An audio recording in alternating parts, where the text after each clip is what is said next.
Good morning शिक्षक साथियों, स्वागत है आप सभी का अपने चैनल टॉपर क्लासेस में।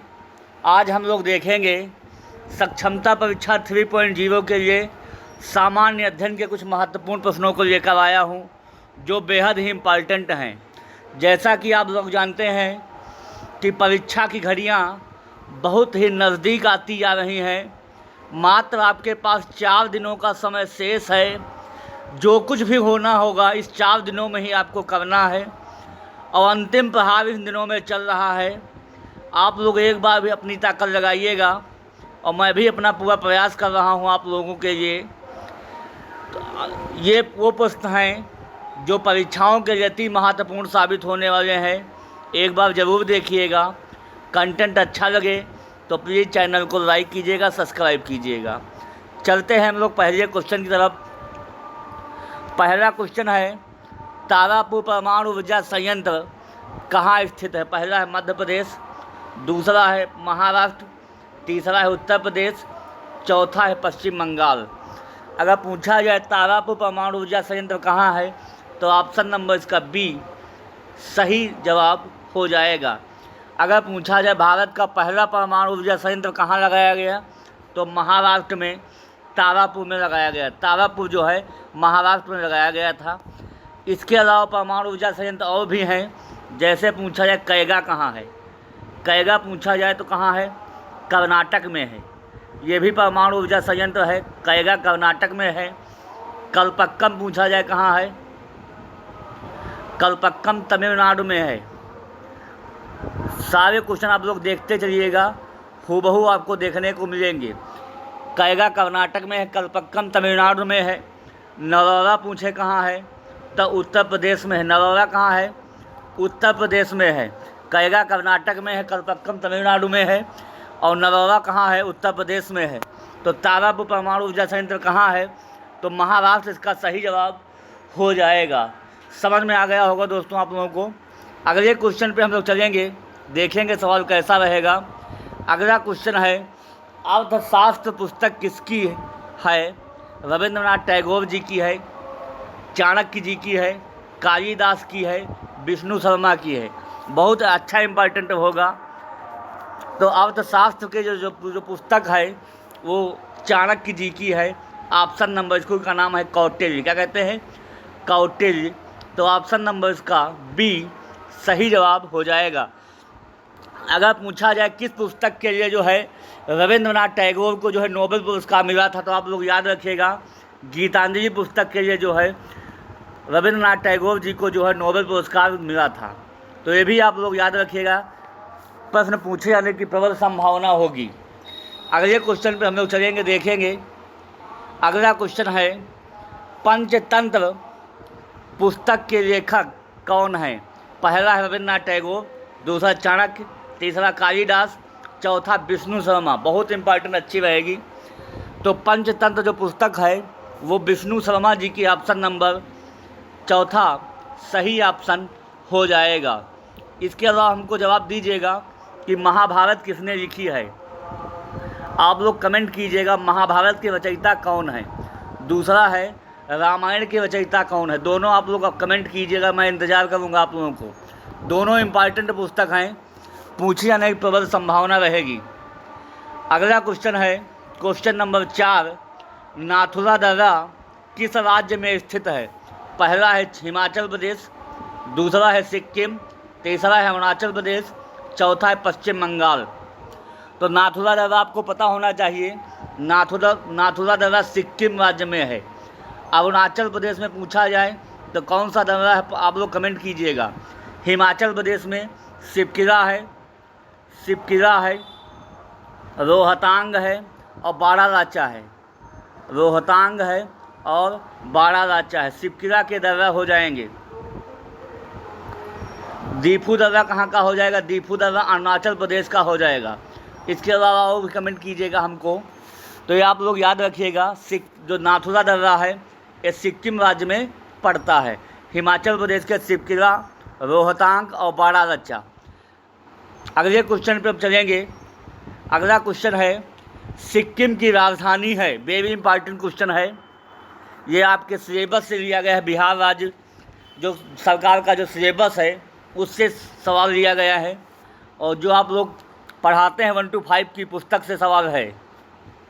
सिक्किम की राजधानी है ईटानगर है कि गंगटोक है, ये पर्यावरण से सवाल लिया गया है, जो आप लोग पढ़ाते होंगे, जो लोग पढ़ाते होंगे उनको पता होगा।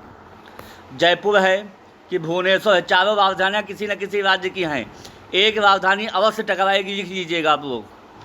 तो सिक्किम किसकी राजधानी? सिक्किम की राजधानी हो जाएगा गंगटोक। ऑप्शन नंबर इसका बी सही जवाब हो जाएगा। अगर अरुणाचल प्रदेश की राजधानी पूछा जाए तो ईटानगर है। क्या है? ईटानगर। अरुणाचल प्रदेश की राजधानी ईटानगर है। इसके अलावा जयपुर किसकी राजधानी है? तो राजस्थान की राजधानी जयपुर है। क्या है? जयपुर। भुवनेश्वर किसकी राजधानी है? तो उड़ीसा की राजधानी भुवनेश्वर है। क्या है? उड़ीसा की राजधानी क्या है? भुवनेश्वर है। इसको भी आप लोग याद रखिएगा। अगले क्वेश्चन पे हम लोग चलते हैं। इसके अलावा हमको बताइएगा आप लोग, मिज़ोरम की राजधानी क्या है? मिज़ोरम की आप लोग बताइएगा। और जो है पश्चिम बंगाल की राजधानी आप लोग बताइएगा। पश्चिम बंगाल की राजधानी बताइएगा और असम की राजधानी। 3 राजधानियाँ हमको बताइएगा, मिज़ोरम, पश्चिम बंगाल और असम। समझ में आ गया होगा दोस्तों आप लोगों को। अगले क्वेश्चन पे हम लोग चलेंगे। अगला क्वेश्चन है, वेरी इंपॉर्टेंट है। ऊर्जा का नवीकरणीय स्रोत है, कोयला होगा कि एलपीजी होगा कि पेट्रोल होगा कि जल होगा? तो नवीकरणीय ऊर्जा के वो स्रोत होते हैं जो जिनकी समाप्त होने की संभावना बिल्कुल नगण्य होती है। जो कोयला है वो समाप्त होने की संभावना है, ये अनवीकरणीय स्रोत है। एलपीजी भी समाप्त होने की संभावना है और पेट्रोल भी समाप्त होने की संभावना है। तो जो समाप्त हो जाएंगे उन्हें कहते हैं अनवीकरणीय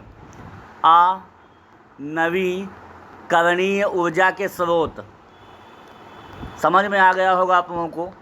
और जो जल है वो नवीकरणीय ऊर्जा का स्रोत है। जल के समाप्त होने की संभावना बिल्कुल नगण्य रहती है।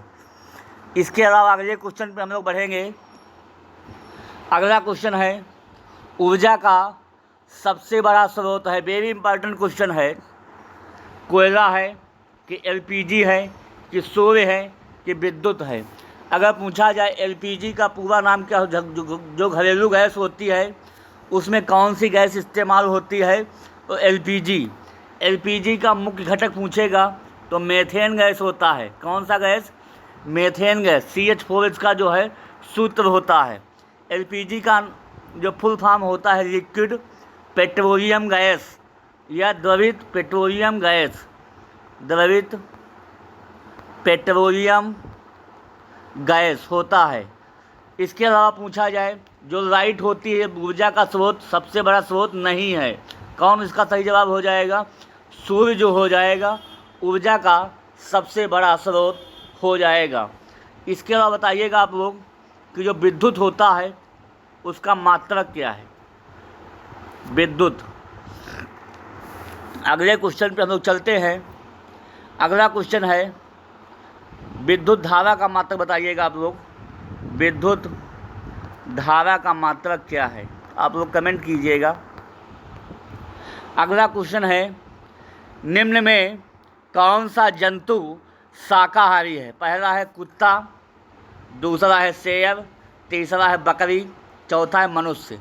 अगर पूछा जाए तो 3 प्रकार के जंतु होते हैं। कौन कौन से? पहला होता है शाकाहारी जंतु, दूसरा होता है मांसाहारी जंतु, तीसरा होता है सर्वाहारी जंतु। आप लोग याद रखिएगा, सर्वाहारी जंतु। शाकाहारी वे जंतु होते हैं जिनका भोजन पेड़ पौधों से प्राप्त होता है, वे जंतु शाकाहारी जंतु कहलाते हैं। मांसाहारी वे जंतु हैं जिनका भोजन केवल जंतुओं से प्राप्त होता है, उन्हें मांसाहारी भोजन कहते हैं, मांसाहारी जंतु कहते हैं। सर्वाहारी वे जंतु होते हैं जिनका भोजन पेड़ पौधे और जंतुओं दोनों से प्राप्त होता है, मतलब वो भोजन भी करते हैं और मांस भी खाते हैं, उन्हें क्या कहते हैं? सर्वाहारी जंतु कहते हैं। तो कुत्ता है, कुत्ता दोनों प्रकार का भोजन करता है, मांस भी खा लेगा और जो है शाकाहारी भोजन भी करता है। तो ऑप्शन नंबर पहला नहीं होगा। पहला कौन सा हो जाएगा? सर्वाहारी। जो सेब होता है पूर्ण रूप से मांस खाता है, ये भी ऑप्शन नहीं है, ये मांसाहारी जंतु हो जाएगा। मनुष्य जो है, मनुष्य सब कुछ खा लेता है, जो व्यक्ति सब कुछ खा ले उसे सर्वाहारी कहते हैं। तो मनुष्य मांस और अनाज सब खा लेता है।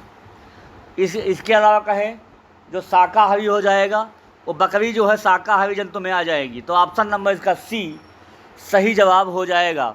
तो आप लोग याद रखिए, जो मनुष्य है वो सर्वाहारी की श्रेणी में रखा गया है। समझ में आ गया होगा दोस्तों आप लोगों को। अगले क्वेश्चन पे चलते हैं।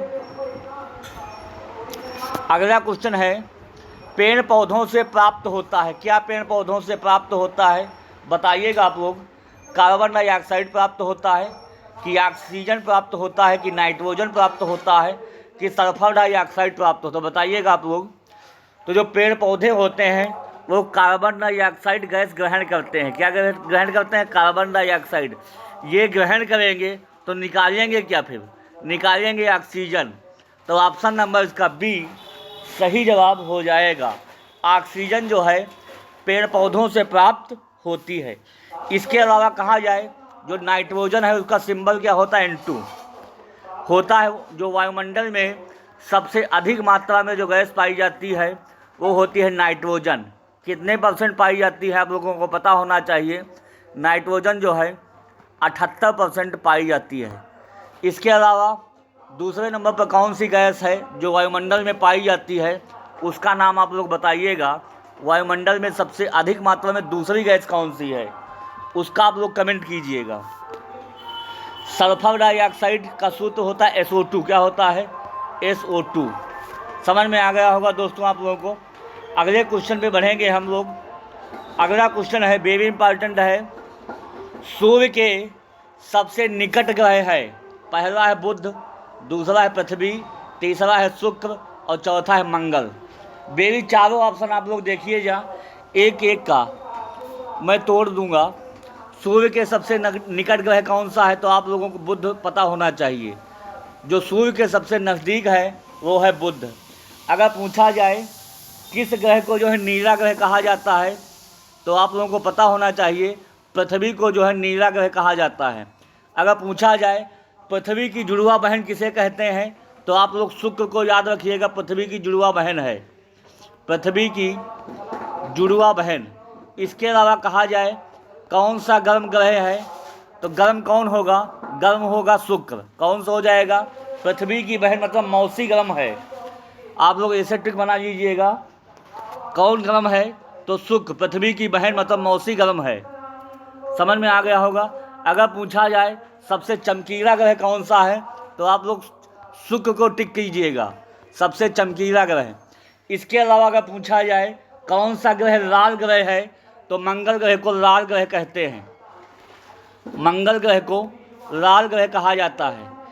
इसके अलावा हम बात करेंगे किस ग्रह के सर्वाधिक उपग्रह हैं। ये भी क्वेश्चन पूछा जाता है, किस ग्रह के जो है सर्वाधिक उपग्रह हैं, तो आप लोग बताइएगा। तो मंगल, शनि ग्रह, जो शनि ग्रह है उसके सर्वाधिक जो है उपग्रह हैं। इसके अलावा अगर हम बात करेंगे कौन से 2 ग्रह हैं जिनके कोई भी उपग्रह नहीं है, आप लोग कमेंट कीजिएगा। ऐसे कौन से 2 ग्रह हैं जिनके कोई भी उपग्रह नहीं हैं, आप लोग कमेंट कीजिएगा। ऐसे कौन से 2 ग्रह हैं जिनके कोई भी उपग्रह नहीं हैं। मैं इंतज़ार करूँगा आप लोगों को। अगले क्वेश्चन पे बढ़ेंगे। अगला क्वेश्चन है, ये वो प्रश्न है अब जो परीक्षा में पूछे गए हैं, सक्षमता 1 और 2 में जो है उनको मैंने बताने का प्रयास करूँगा। अगला क्वेश्चन है, प्लेग है। प्लेग कैसा रोग है? आप लोगों को पता होगा जो प्लेग रोग होता है चूहों से फैलता है। किससे फैलता है? चूहों से। तो ये कैसा हो जाएगा? ये जीवाणु जनित रोग है, मतलब जीवाणु डिजीज है, बैक्टीरियल डिजीज है। तो ऑप्शन नंबर इसका तीसरा सही जवाब हो जाएगा। इसके अलावा बताइएगा आप लोग, जो एड्स है कैसी बीमारी है? जीवाणु जनित है कि विषाणु जनित है? आप लोग कमेंट कीजिएगा। अगले क्वेश्चन पे हम लोग चलेंगे। अगला क्वेश्चन है हरित क्रांति का तात्पर्य से है, किससे है? हरित क्रांति का संबंध जो होती है उन्नत बीज फसल से होती है। तो हरी खाद से होगा? नहीं होगा। अधिक फसलें होंगे? बिल्कुल नहीं होगा। इसका सही ऑप्शन हो जाएगा तीसरा, उच्च उपज विविधता कार्यक्रम, हाई यील्ड वैरायटी प्रोग्राम। अच्छी किस्म की अगर पैदावार करेंगे तभी हरित क्रांति संभव है। तो ऑप्शन नंबर इसका तीसरा सही जवाब हो जाएगा। इसके अलावा अगर हम बात करें हरित क्रांति की जनक किसे कहा जाता है, तो डॉक्टर स्वामीनाथन को जो है हरित क्रांति का जनक कहा जाता है, डॉक्टर एम.एस. स्वामीनाथन। ये भी आप लोग पढ़ लीजिएगा, doctor MS. Swaminathan, note down कर लीजिएगा। एम.एस. स्वामीनाथन को जो है हरित क्रांति का जनक कहा जाता है। चलते हैं अगले क्वेश्चन की तरफ। अगला क्वेश्चन है जल वाष्प जल का अवस्था है। पहला है ठोस वस्तु, दूसरा है तरल, तीसरा है गैसीय, चौथा इनमें से कोई नहीं। तो आप लोग जानते होंगे जो जल है उसके 3 रूप पाए जाते हैं। कितने रूप हैं? 3 रूप। पहला है ठोस, दूसरा है द्रव और तीसरा है गैस। जो बर्फ़ है वो ठोस रूप में पाई जाती है। अगर बर्फ़ को पिघला देंगे हम लोग तो द्रव बन जाएगा, मतलब पानी बन जाएगा, और पानी को गर्म कर देंगे तो गैसीय रूप में प्राप्त हो जाएगा। किस रूप में? वाष्प बनकर जो है उड़ जाएगा, उसे गैसीय रूप में हमें प्राप्त हो जाएगा। तो जलवाष्प जो होता है वो गैसीय रूप में प्राप्त होता है। ऑप्शन नंबर इसका तीसरा सही जवाब हो जाएगा। ये भी पूछ सकता है सवाल आपसे, इनमें से कौन जो है तीनों अवस्थाओं में पाया जाता है? ठोस कि द्रव कि गैस, तीनों अवस्थाओं में कौन पाया जाएगा? वो है जल।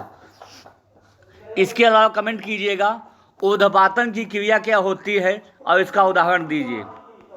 ऊर्ध्वपातन वो चीज़ होती है जब कोई ठोस द्रव में ना बदलकर सीधे गैसीय अवस्था में बदल जाता है, तो उसे हम लोग कहते हैं ऊर्ध्वपातन। जैसे नौसादर होता है और कपूर होता है। ये 2 उदाहरण हैं, आप लोग याद रखिएगा। कपूर और नौसादर ठोस से सीधे द्रव में ना बदलकर गैसीय अवस्था में बदल जाता है। यह प्रक्रिया ऊर्ध्वपातन कहलाती है। अगले क्वेश्चन पे हम लोग चलेंगे। अगला क्वेश्चन है भूजल के ऊपरी स्तर को कहा जाता है। मतलब जो भूमि से ऊपर होता है जल क्या कहेंगे? जल चक्र कहेंगे कि जल तारिका कहेंगे कि एका चक्र कहेंगे? इनमें से कोई नहीं। तो जल चक्र नहीं होगा, एका चक्र भी नहीं होगा। क्या हो जाएगा? वाटर टेबल या जल तारिका कहलाएगा। ऑप्शन नंबर इसका बी सही जवाब हो जाएगा। अगले क्वेश्चन पे बढ़ेंगे हम लोग। अगला क्वेश्चन है आवेशों की परस्पर क्रिया कहलाती है। पहला है राइटिंग, दूसरा है इलेक्ट्रिकल डिस्चार्ज वैद्युति निस्सरण, तीसरा है अर्थिंग राउंडिंग। तो इसका ऑप्शन बताइएगा आप लोग कौन सा होगा? इसका ऑप्शन हो जाएगा आवेशों की परस्पर की जो क्रिया होती है वो कहलाती है राइटिंग। क्या कहलाएगी? राइटिंग कहलाती है। आवेशों की प्रवाह की दर को क्या कहते हैं? विद्युत धारा कहते हैं। उसे हम लोग ही विद्युत धारा कहेंगे, इसे हम लोग राइटिंग कहते हैं। आवेशों के प्रवाह की दर को विद्युत धारा कहते हैं। आप लोग बताइएगा आवेश का मात्रक क्या होता है? ये क्वेश्चन पूछा जाएगा, आवेश का मात्रक क्या होता है? इसका जवाब आप लोग दीजिएगा, मैं इंतज़ार करूँगा आप लोगों का। और विद्युत धारा का मात्रक क्या होता है? एम्पियर होता है। क्या होता है? एम्पियर। आवेश का मात्रक हमें बताइएगा। अगले क्वेश्चन में बढ़ेंगे। अगला क्वेश्चन है बड़े भूकंप आने की संभावना कम होती है, किस तट पे कम होगी? उत्तर पूर्व भारत में कम होगी कि राजस्थान में कम होगी कि कच्छ का रण में कम होगी कि उड़ीसा में कम होगी? जो बड़े भूकंप आने की जो संभावना होती है वो उड़ीसा में कम होती है। ऑप्शन नंबर इसका चौथा सही जवाब हो जाएगा, क्योंकि जो उड़ीसा राज्य है वो समुद्र तट से जुड़ा हुआ है, इसलिए यहाँ पे बड़े भूकंप आने की संभावना कम होती है। तो उत्तर पूर्व नहीं होगा, राजस्थान भी नहीं होगा। और कच्छ का रण कहाँ पाया जाता है बताइएगा आप लोग, कच्छ का रण कहाँ है? अगले क्वेश्चन पे हम लोग चलेंगे, देखेंगे सवाल कैसा है। अगले क्वेश्चन पे चलते हैं हम लोग। अगला क्वेश्चन है, एक पूर्ण विद्युत परिपथ को विद्युत परिपथ कहा जाता है। एक कंप्लीट जो है इलेक्ट्रिक सर्किट कब होगा? ओपन होगा कि क्लोज होगा कि कंप्लीट होगा कि इनमें से कोई नहीं? बताइएगा आप लोग कि जो एक पूर्ण विद्युत होता है वो कैसा होना चाहिए। तो आप लोगों को जानकारी होना चाहिए, क्लोज होना चाहिए। कैसा? बंद। जब बंद परिपथ होगा तभी उसमें जो है विद्युत धारा प्रवाहित होगी, अन्यथा नहीं प्रवाहित होगी। अगले क्वेश्चन पे हम लोग चलते हैं। अगला क्वेश्चन है, भूकंप के कारण हो सकते हैं। 4 ऑप्शन आपको दिए गए हैं। पहला है सुनामी, भूस्खलन, बाढ़। दूसरा है भूस्खलन और तड़ित। तीसरा है भूस्खलन, बाढ़ और तड़ित। चौथा है बाढ़ और तड़ित, जिसमें सुनामी भी आएगी, भूस्खलन भी होगा और बाढ़ भी आएगी। तीनों प्रकार की संभावनाएं, घटनाएं जो है हो सकती है भूकंप के द्वारा। तो ऑप्शन नंबर इसका पहला सही जवाब हो जाएगा। अगले क्वेश्चन पे बढ़ेंगे हम लोग। अगला वही रिपीटेड क्वेश्चन हो गया था। अगले क्वेश्चन पे अगला क्वेश्चन है, एक विद्युत बल्ब में टर्मिनल होते हैं। 3 टर्मिनल होते हैं कि 4 होते हैं कि 1 होते हैं कि 2 होते हैं? तो आप लोग जानते होंगे कि विद्युत जो बल्ब में 3 टर्मिनल होते हैं। ऑप्शन नंबर इसका पहला सही जवाब हो जाएगा। अगले क्वेश्चन में बढ़ेंगे। अगला क्वेश्चन है, 10 मिलीमीटर के बराबर होता है। 1 मीटर के बराबर होगा कि 1 सेंटीमीटर के बराबर होगा कि 1 किलोमीटर के बराबर होगा कि 1 हाथ के बराबर होगा? बताइएगा आप लोग। जो 10 मिलीमीटर होते हैं ये 1 सेंटीमीटर के बराबर होते हैं। तो ऑप्शन नंबर इसका दूसरा सही जवाब हो जाएगा। इसके अलावा बात करें, 1 मीटर में कितने, 1 किलोमीटर में कितने मीटर होते हैं? तो आप लोग जानते होंगे 1000 मीटर होते हैं। 1 मीटर की बात करें हम लोग कितने होते हैं? तो 1 मीटर में 100 सेंटीमीटर होते हैं। और 1 सेंटीमीटर की बात करें तो कितना होता है? 10 मिलीमीटर होते हैं। पैमाना भी आप लोग याद रखिएगा, कौन सा क्वेश्चन टकरा जाए कोई भरोसा नहीं है। तो आप लोग 100% के साथ जाइएगा और आपको हूबहू क्वेश्चन देखने को मिलेंगे। अगले क्वेश्चन पे चलेंगे। अगला क्वेश्चन है, श्वसन में जानवर हवा का स्तर अंदर लेते हैं और चीज़ बाहर छोड़ते हैं। अभी हमने इसका जिक्र किया था कि जो जानवर होते हैं वो अंदर क्या लेंगे क्या छोड़ेंगे। तो आप लोगों को पता है कि जानवर हो या मनुष्य है, ऑक्सीजन ग्रहण करता है, मतलब ऑक्सीजन जो है अपने अंदर समाहित करता है, जबकि कार्बन डाइऑक्साइड जो है उसको बाहर निकालता है। ये दोनों चीज़ आप लोग याद रखिएगा। और पेड़ों में उल्टा होता है, कार्बन डाइऑक्साइड ग्रहण करते हैं जबकि ऑक्सीजन बाहर निकालते हैं। तो ऑप्शन नंबर इसका पहला सही जवाब हो जाएगा। समझ में आ गया होगा आप लोगों को। अगले क्वेश्चन पे हम लोग बढ़ेंगे। अगला क्वेश्चन है, निम्नलिखित में से कौन सा कठोर है? बताइएगा कठोर कौन सा है। पहला ऑप्शन है कपास, दूसरा है स्पंज, तीसरा है लोहा और चौथा है दर्पण। तो दर्पण नहीं होगा, कपास भी नहीं होगा, दोनों ऑप्शन काट दीजिए। स्पंज तो कतई नहीं हो सकता है। बचा हमारे पास लोहा, आयरन। तो लोहा जो है सबसे कठोर है। तो ऑप्शन नंबर इसका तीसरा सही जवाब हो जाएगा। लोहा का सिंबल होता है Fe। क्या होता है? Fe होता है।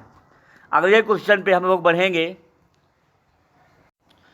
अगला क्वेश्चन है कि पौधों में श्वसन मुख्य रूप से के माध्यम से होता है।